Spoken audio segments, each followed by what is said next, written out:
எங்க ஊர் கிராமத்து ஆத்துல பாத்தீங்கன்னா தண்ணியை நிப்பாட்டிட்டாங்க. அதனால நாங்க எங்க ஃப்ரெண்ட்ஸோட சேர்ந்து போய் கொசு வலையை வச்சு அரிச்சு மீன் பிடிக்கலான்னு போனோம். என்னென்ன மீன் மாட்டிருக்குன்னு பார்க்கலாம் வாங்க. கொசு வலையை பயன்படுத்தி ஒரு வாட்டி இழுத்ததுக்கே பாத்தீங்கன்னா எக்கச்சக்கமான சின்ன மீன் மாட்டிருக்கு நண்பர்களே. அதுலயும் பாத்தீங்கன்னா எல்லாமே நாட்டு மீன்கள் தான். நாட்டு மீன்கள் கிடைக்கிறதே கஷ்டம். இந்த இடத்துல பாருங்க எவ்வளவு மீன் இருக்குன்னு.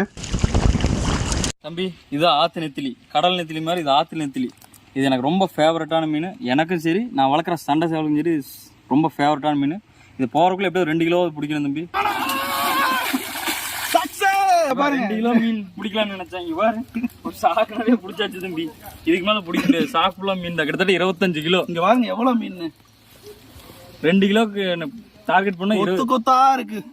20 கிலோ தம்பி. மீன் ஒரு வாரம் வச்சு சாப்பிடுவோம் தம்பி.